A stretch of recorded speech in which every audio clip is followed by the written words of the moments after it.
how to get paid with tax-free stipends. This is a very frequent question I hear all the time, and I hear all kind of crazy answers about how to get paid in tax-free stipends and all the rules that come with it. And to be honest, a lot of the answers are incorrect or only partly correct, or leave out a lot of information that doesn't really fully answer the question or would likely lead to the person needing the answer misinterpreting the information. So I'm going to share my interpretation of the tax laws here. Again, I just want to say I am not a tax expert. This is just simply my interpretation of the tax laws from the research that I have done. So I'm going to try and keep this simple, kind of short, so you don't get lost. Again, this is just going to be the basics and the requirements of how to get paid or how to qualify for tax-free stipends. Again, I just want to say these are the rules of the IRS. The IRS is the one we need to be concerned about because they are the ones who will audit you if they, for whatever reason, feel needed to, or if you were randomly selected to be audited. If you are not following the tax laws that they make, you will be penalized and will be required to pay back those taxes. So again, these are not the agency rules, these are rules by the IRS, okay?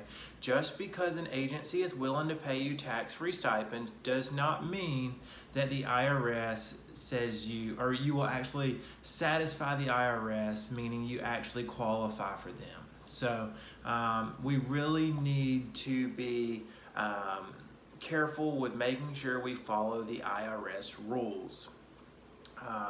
So there are 3 requirements to qualify for tax-free stipends. The first one is to maintain a tax home. We've all heard this before. This is requirement number 1. If you want to know how to maintain a tax home, click either here or here. I'm going to make a little banner come across. I've already made a video in the past talking about the 3 requirements to maintaining a tax home. So definitely check out that video. It will help clear up some questions for you as well. So again, that was requirement number 1, maintaining a tax home. Requirement number 2 is to duplicate expenses for every day that you receive stipends for. A lot of people get confused with this. They think that this is the only requirement. As long as I'm paying for a second place, I qualify for tax-free stipends. This is only part of the requirements to receive tax-free stipends. One other misconception is people think my contract says I'm only getting paid for stipends for 3 shifts, meaning 3 days. However, that is usually not the case. Usually that you are getting paid 7 days worth of stipends.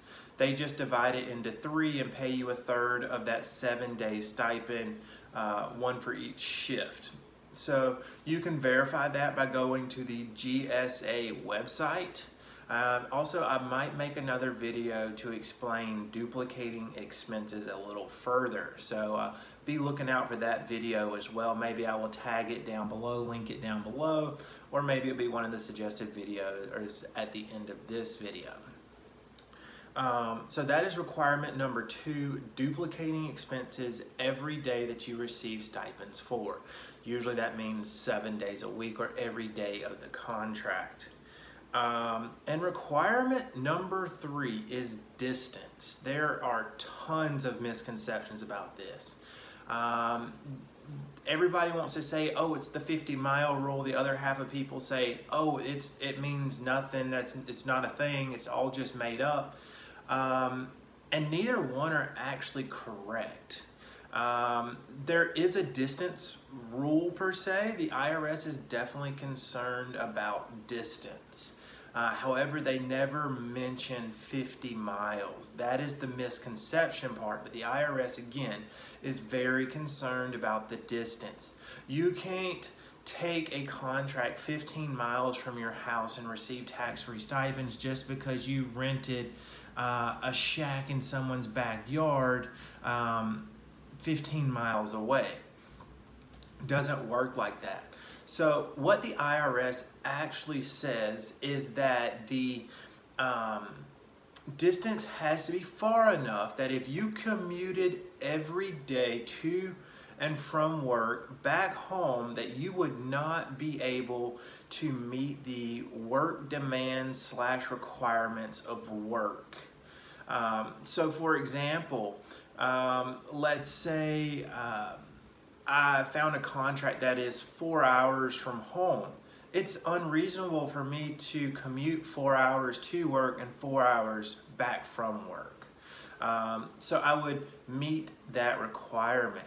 The IRS does not set a distance amount because where I'm from, I could easily, I say reasonably, commute 50, 60 miles, maybe even 70 miles one way to work and still meet the work requirements.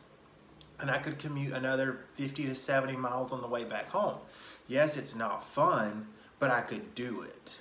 Versus if I lived in a major city such as Atlanta, Georgia, or Los Angeles, California, commuting 30 miles would be crazy. It would take 3 hours to go 30 miles, might take even more than that. And the IRS realizes that. They realize commute times aren't always the same based on distance. So they leave it very ambiguous, and they say that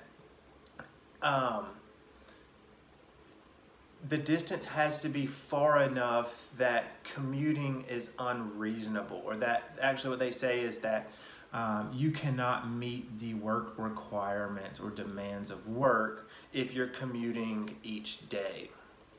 So I hope this helps. If you have some questions, post them down below, and I'll see you guys in the next video.